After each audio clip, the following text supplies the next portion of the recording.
আসসালামু আলাইকুম রহমতুল্লাহ। ওয়ালাইকুম আসসালাম রহমতুল্লাহ বরকাত। জি, বলেন। আমি পশ্চিমবাংলা উত্তর দিনাজপুর জেলা থেকে বলছিলাম শেখ। বলেন। ভালো আছেন? জি জি, আলহামদুলিল্লাহ। বলেন প্রশ্ন। আলহামদুলিল্লাহ। আম- আমার প্রশ্ন হচ্ছে যে আমাদের গ্রামে মসজিদের মধ্যে আর কি শুক্রবার হুম। দিনে জুম্মার মধ্যে ছাগল দেয়, মুরগি দেয়, জি। কিন্তু কি নিয়তে দিচ্ছি ওটাও কিন্তু বলে না, খালি যে আমরা জুম্মাতে দিচ্ছি। হুম। তারপরে ওগুলো ডাক হয়, ডাক হওয়ার পরে যে যার মতো ডাকে নিয়ে যায় বাড়িতে, নিয়ে গিয়ে কেউ হুম। বাড়িতে পুষে, হুম। কেউ বিক্রি করে দেয়, কেউ আবার কেটে খেয়ে নেয়। এটা বিষয়ে জানতে চাচ্ছিলাম স্যার। জায়েজ কিনা, কাজটি জায়েজ কিনা নাকি? হ্যাঁ, ওটা। আসলে আপনার প্রশ্ন হওয়া উচিত যে মসজিদ ওয়ালা টাকাটা কি করে, এই যে বিক্রি করলো অকশনে। হ্যাঁ।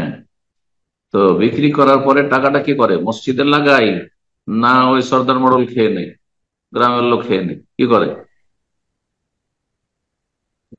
ওবায়দুর রহমান, মসজিদ আপনার ফোনটা মিউট করে নিন। জি, জি। শেখ মসজিদের আপনার। যেগুলো টাকা হয় বিক্রি হয় আর কি, ওইগুলো টাকা দিয়ে ওই যে মসজিদে মক্তব চলে, ওই শিক্ষকের বেতন দেওয়া হয় কিংবা লাইনের বিল এসব দেওয়া হয় আর কি।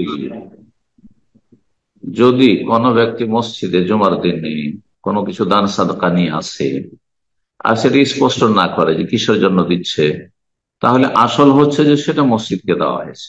সেটা মসজিদের উন্নতি কল্পে দেওয়া হয়েছে, অথবা মসজিদের সাথে মক্তব চলছে তার জন্য দেওয়া হয়েছে। সুতরাং মসজিদ কর্তৃপক্ষ সেটা মসজিদে লাগাতে পারে, অথবা মসজিদের মক্তবে লাগাতে পারে। তারা নিজেরা খেতে পারবে না, নিজেরা খেতে পারবে না। কিন্তু অনেক সময় আমাদের দেশে আমরা ছোটকালে দেখেছি বাতাসা নিয়ে আসতো। হ্যাঁ, পেড়া নিয়ে আসতো। আজকাল মানুষের পয়সা বেশি হয়েছে, আরো কিছু আসতে পারে। এসব খাবার দাবার যদি নিয়ে আসে তো ওগুলো মসজিদের মুসল্লিদের মুখ মিষ্টি করার জন্য, তাহলে মসজিদের মুসল্লিরা খেতে পারবে। কিন্তু ছাগল নিয়ে আসবে, মুরগি নিয়ে আসবে, অথবা কোনো ধান চাল নিয়ে আসবে, আর সেটা মসজিদের মুসল্লিরা খাবে জবাই করে, এটা জায়েজ নয়। এটা মশলা জেনে রাখতে হবে, এটা মসজিদকে দেওয়া হচ্ছে। অথবা যে দিচ্ছে তাকে জিজ্ঞাসা করেন যে এটা কিসের উদ্দেশ্যে দিচ্ছে, মসজিদের জন্য দিচ্ছেন না মক্তবের জন্য দিচ্ছেন, এই বিষয়টা ক্লিয়ার করে নিলে আরো ভালো। তো যেটা বলবে, দানকারী নিয়ত অনুযায়ী কাজ করতে হবে।